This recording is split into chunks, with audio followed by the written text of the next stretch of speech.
We made it. We're here. We did it. Sure did. We made it. We did. We got this.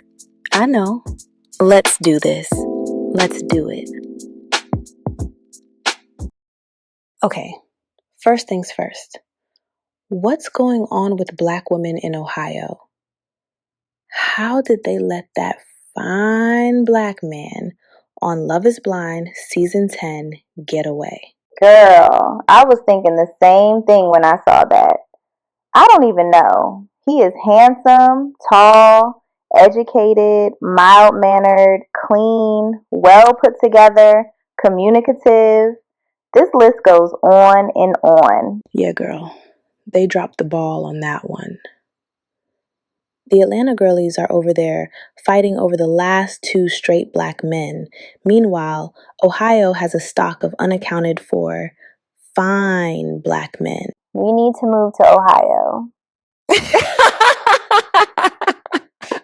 Is it time for coffee? Of course. Coffee makes conversation so much better. Indeed it does. Why sip some tea when you can drink some coffee? Okay, back to this Love is Blind show. Do you think Black women in 2026 still have a problem with Black men dating outside of the culture, let's say? That's a good question. I'm not really sure, but I think older Black women may have a problem with it. My circle doesn't really talk about it, but I don't think they would have a problem with it at all. I don't know if they care or if they don't, but they wouldn't and shouldn't care if they themselves decided to date outside of the culture. I think Black women who would or do have a problem with Black men dating outside of the culture are the older ones and the limited ones. The women with only Black men as options want Black men to make them their only option. But the new age Black woman who is beautiful beyond cultural boundaries, well informed, and well traveled doesn't have those thoughts. So you agree, it's the old ones. Yeah, old and limited. Okay, now it's time to ask, what if? My favorite part of the show. Because you like controversy. Because I like to make people think and a little controversy. What if Black people decided to not be called Black people? If we collectively decided not to identify as Black, we'd free ourselves from a racial caste system. I mean, think about it. What's the race war without us? What is racism without our participation? If we remove ourselves, it no longer exists. What's a racial caste system without quote unquote Black people?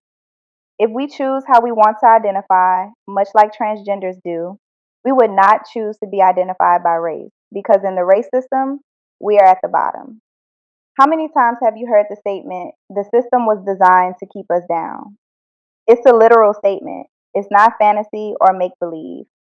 So if we decide not to participate and perpetuate, what happens? It implodes. We hold the racial structure up. We keep it alive. The very moment we withdraw, it dies. Yes, I agree. We need to stop calling ourselves Black people. I know people will hate what I'm saying, but it doesn't matter. We need to stop calling ourselves Black people because it's bad for business. It's bad for the brand.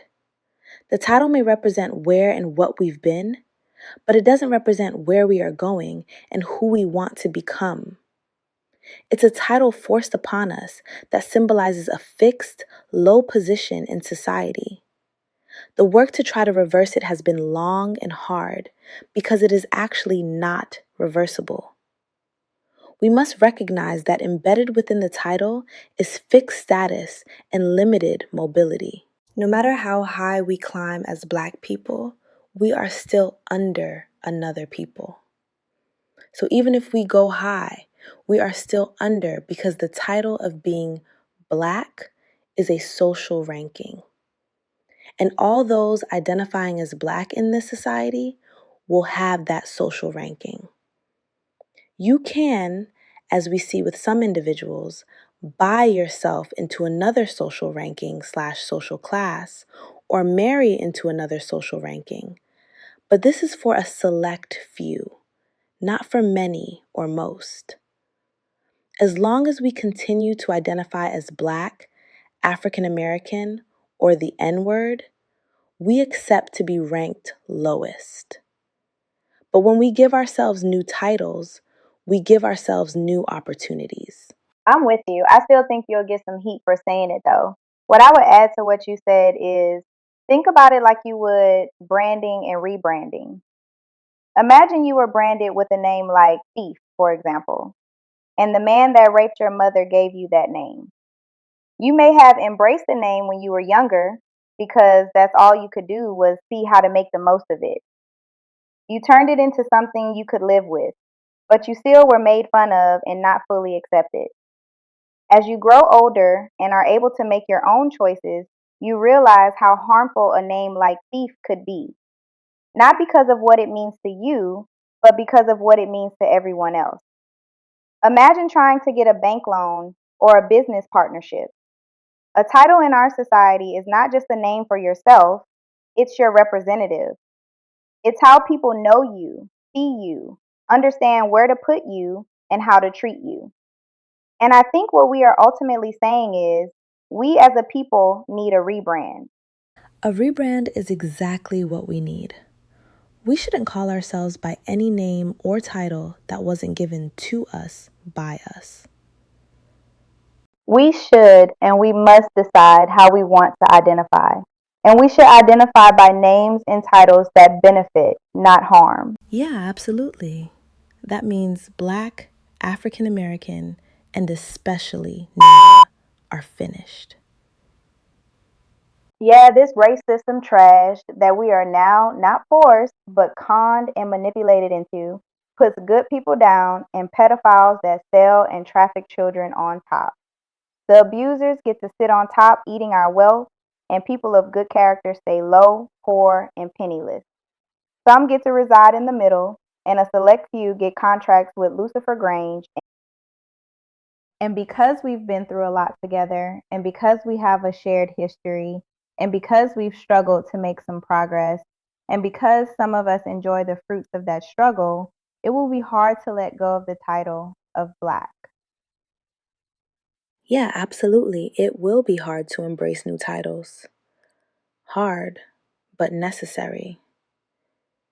Yes, we have come a long way.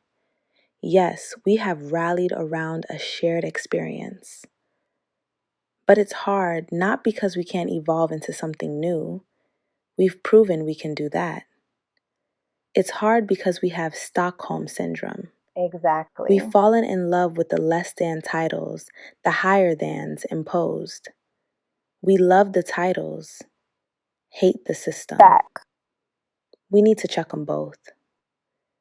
We can't walk around talking about, in 2026, I'm leaving behind anything that no longer serves me. We can't claim to no longer associate ourselves with negativity and still hold and carry the very titles that associate us with a long history of negativity. It's time to move out of the era of fighting for a Black identity, for fighting for this approval and recognition. And we thank our Black leadership and ourselves for bringing us this far into a new era of we ain't even gonna play these race games with you. Take that race-ish and use it to trick and oppress somebody else, 'cause we ain't going for it. We withdraw. Woo! Girl, that was deep. And on that note, let's move into the next segment. So, what's going on the socials and in the media this week? What's your WTF of the week? My WTF this week is the socials talking about skinny is back, skinny is in, skinny is wealth. Skinny girls are the wealthy man's choice. For women of color, skinny ain't never in. Skinny? Skinny? When have we ever wanted to be skinny? Look at this. This is skinny. Ew. Ill is right. This is a screenshot of the Real Housewives of Beverly Hills. How does skinny look to you? Because to me, it looks poor, poverty-stricken, hungry, sickly, and malnourished. You mean to tell me skin hanging from the bone looks like wealth to you?